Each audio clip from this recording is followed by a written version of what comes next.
केसरकरांचं एक स्टेटमेंट आलं की 39 आमदार भेटले, माझंच नाव काय घेता?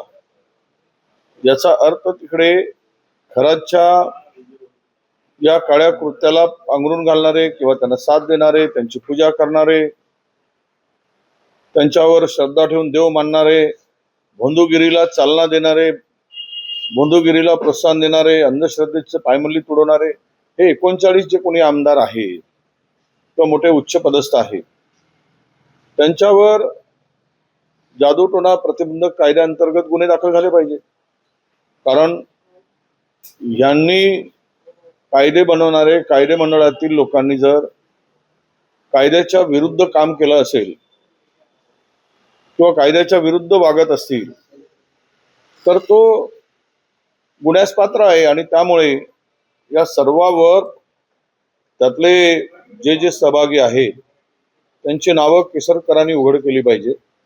39 जणांची यादी पब्लिश केली पाहिजेत केसरकरांनी आणि त्या सर्वावर प्रतिबंधक म्हणजे जादूटोणा प्रतिबंधक कायद्याअंतर्गत, अंधश्रद्धा प्रतिबंधक कायद्याअंतर्गत त्यांच्यावर गुन्हे दाखल झाले पाहिजे. आता ही खराची वरात कुठपर्यंत जाते हे येणारा काळ सांगेल.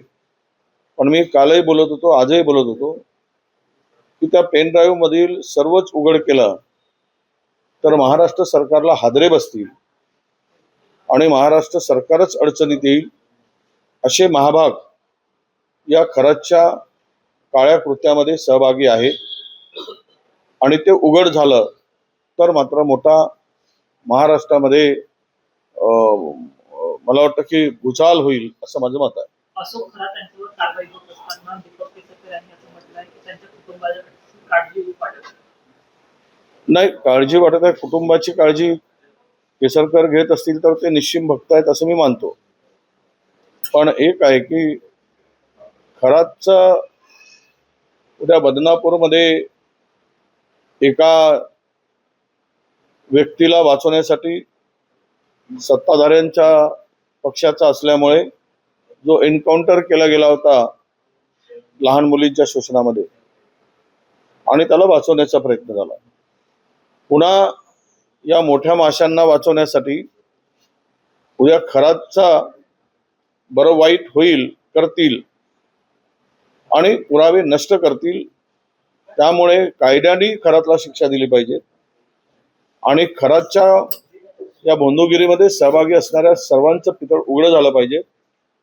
त्यामुळे कायद्याच्या चौकटीत राहून खरातला शिक्षा व्हावी, परंतु पुरावेच नष्ट करण्यासाठी उद्या खरातच ज्या एफएसटीचं झालं, 30 सेकंदामध्ये लाईट गेली आणि त्याचा मृतदेह आढळून आला, तर आपल्या महाराष्ट्रातील आणि भारतातील हा एक दुसरा एफएसटीनच आहे.